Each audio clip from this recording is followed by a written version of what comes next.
الشیطان الرجیم بسم اللہ الرحمن الرحیم وَإِن مِّن قَرْيَةٍ إِلَّا نَحْنُ مُهْلِكُوهَا قَبْلَ يَوْمِ الْقِيَامَةِ أَوْ مُعَذِّبُوهَا عَذَابًا شَدِيدًا كَانَ ذَلِكَ فِي الْكِتَابِ مَسْطُورًا۔ اس آیہ کریمہ میں اہل کفر کی بستیوں کا انجام بتایا گیا ہے کہ قیامت سے پہلے یا تو اللہ تعالیٰ انہیں موت دے کر ہلاک کرے گا یا ان کو شدید ان کے اوپر عذاب نازل فرمائے گا۔ قیامت کے دن سے پہلے کی قید اس لیے لگائی کہ اس دنیا کی عمر ختم ہو جانے کی وجہ سے اللہ تعالیٰ تمام بستیوں کو ختم فرمائے گا، لیکن کفر کا نظام جو ہے وہ چاہے جتنا ٹھاٹھ باٹھ کے ساتھ اس جہاں پہ چل رہا ہے، اللہ تعالیٰ اس کو ختم فرمانے والا ہے۔ فرمایا وَإِن مِّن قَرْيَةٍ إِلَّا نَحْنُ مُهْلِكُوهَا قَبْلَ يَوْمِ الْقِيَامَةِ أَوْ مُعَذِّبُوهَا عَذَابًا شَدِيدًا، اور کوئی بھی بستی نہیں مگر ہم قیامت کے دن سے پہلے اسے ہلاک کرنے والے ہیں یا اسے عذاب دینے والے ہیں۔ کان ذالک فی الکتاب مستورا، یہ بات ہمیشہ سے کتاب میں لکھی ہوئی ہے۔ ویسے کل جہان کو اللہ تعالیٰ جل شانہ نے ختم فرمانا ہے اور سارا نظام یہ ایک دفعہ سے مکمل ختم ہوگا۔ وحدہ لا شریک مولا فرماتا ہے وَلِكُلِّ أُمَّةٍ أَجَلٌ فَإِذَا جَاءَ أَجَلُهُمْ لا يستأخرون ساعة ولا يستقدمون، کہ ہر امت کے لیے ایک وقت ہے، پھر جب ان کا وقت آ جاتا ہے تو ایک گھڑی نہ پیچھے ہوتے ہیں اور نہ آگے۔ اور ایک اور مقام پہ فرمایا وَمَا أَهْلَكْنَا مِنْ قَرْيَةٍ إِلَّا وَلَهَا كِتَابٌ مَّعْلُومٌ مَا تَسْبِقُ مِنْ أُمَّةٍ أَجَلَهَا وَمَا يَسْتَأْخِرُونَ، ہم نے کسی بستی کو ہلاک نہیں کیا مگر اس حال میں کہ اس کے لیے ایک مقرر لکھا ہوا وقت تھا،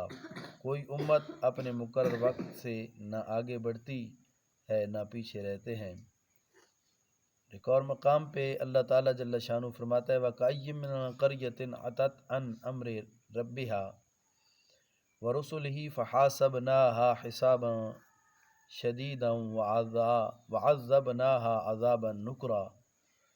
فَذَاقَتْ وَبَالَ أَمْرِهَا وَكَانَ عَاقِبَةُ أَمْرِهَا خُسْرًا۔ اور کتنی ہی بستیاں ہیں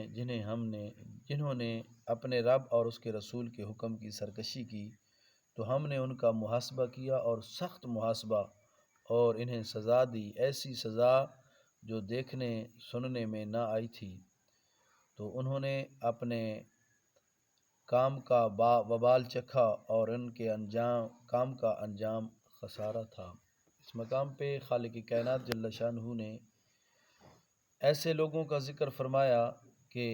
جو اللہ تعالیٰ اور اس کے رسول کا حکم نہیں مانتے، ان کے ساتھ کیا ہوا۔ اور آگے والی آیت میں بھی یہی بات ارشاد فرمائی جا رہی ہے۔ کفار مکہ نبی علیہ الصلوۃ والسلام سے طرح طرح کی چیزوں کا مطالبہ کرتے کہ جناب یہ ہو جائے وہ ہو جائے، نشانیاں مانگتے، اور اللہ تعالیٰ جل شانہ نے پیارے محبوب علیہ الصلوۃ والسلام کو فرمایا کہ پیارے محبوب ہم تو نشانیاں اس لیے نہیں بھیجتے کہ یہ اگر نشانیاں دیکھ کے بھی یہ نہ مانے تو پھر ان کا انجام یہ ہوگا کہ ان کو ختم کر دیا جائے گا، اور ہمارا فیصلہ ہے کہ ان کے ساتھ ایسا نہ ہو، اس امید میں کہ شاید وہ ایمان لائیں یا ان کی نسلیں میں ایسے لوگ ہوں جو ایمان لائیں۔ اس کے بعد اللہ تعالیٰ جل شانہ نے اس آیہ مبارکہ میں حضرت صالح علیہ الصلوۃ والسلام کی قوم کا ذکر بطور نمونہ پیش کیا۔ اللہ تعالیٰ نے انہیں اونٹنی بطور نشانی دی تھی جسے انہوں نے ہلاک کر دیا، تو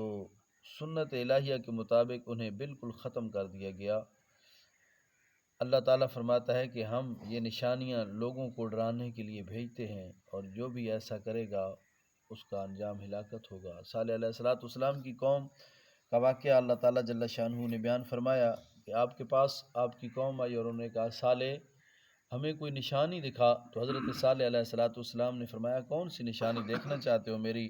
نبوت کی صداقت پہ؟ تو انہوں نے کہا کہ یہاں پتھر سے ایک اونٹ نکلا ہے، اونٹنی نکلے اور وہ پھر بچہ جنے۔ تو ایسا ہی ہوا، وہ اونٹنی نکلی اور اللہ کی قدرت سے،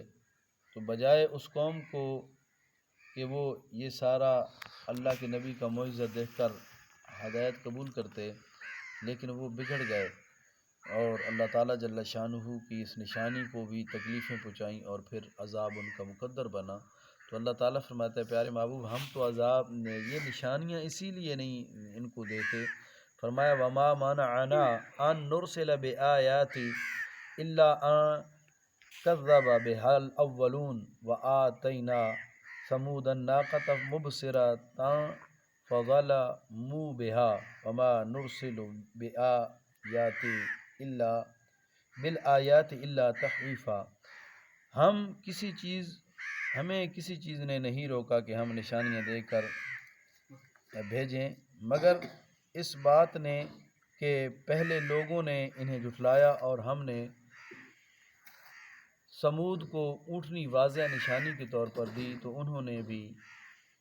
اس پر ظلم کیا، اور ہم نشانیاں دے کر نہیں بھیجتے مگر ڈرانے کے لیے۔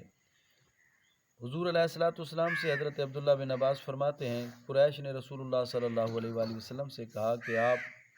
ہمارے لیے اپنے رب سے دعا کیجئے کہ وہ ہمارے لیے کوہ صفا کو سونے کا بنا دے،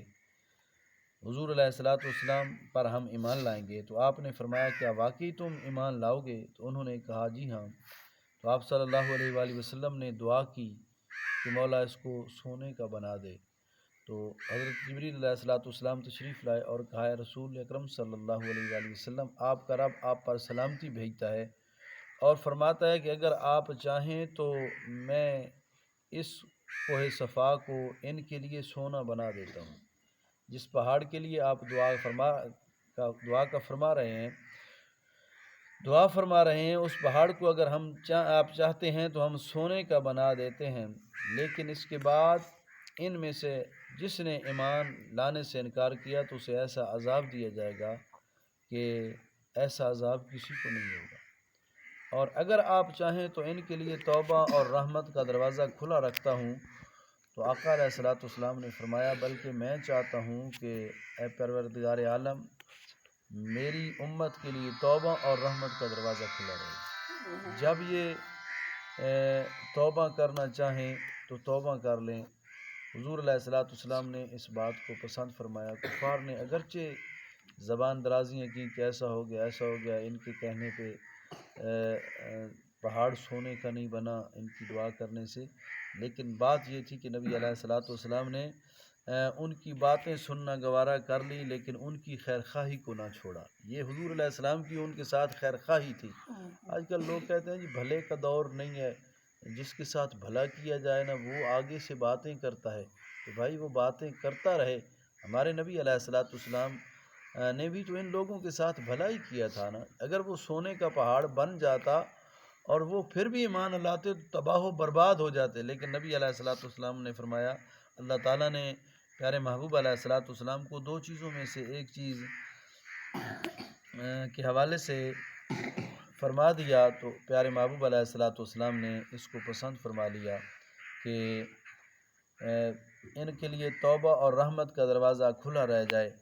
باقی پہاڑ کو سونے کا نہ بنایا جائے۔ وہ زبان تو کرتے رہے کہ جناب پہاڑ سونے کا نہیں بنا، ایسا نہیں ہوا، اور حقیقت میں نبی علیہ السلام نے یہ جو سونے کا پہاڑ نہیں بننے دیا تو یہ بھی اس لیے نہیں بننے دیا کہ یہ اپنی امت کی اور ان لوگوں کی خیر خواہی تھی۔ دعا ہے خالق کائنات جل شانہ ہم سب کو دین متین سمجھنے کی توفیق عطا فرمائے۔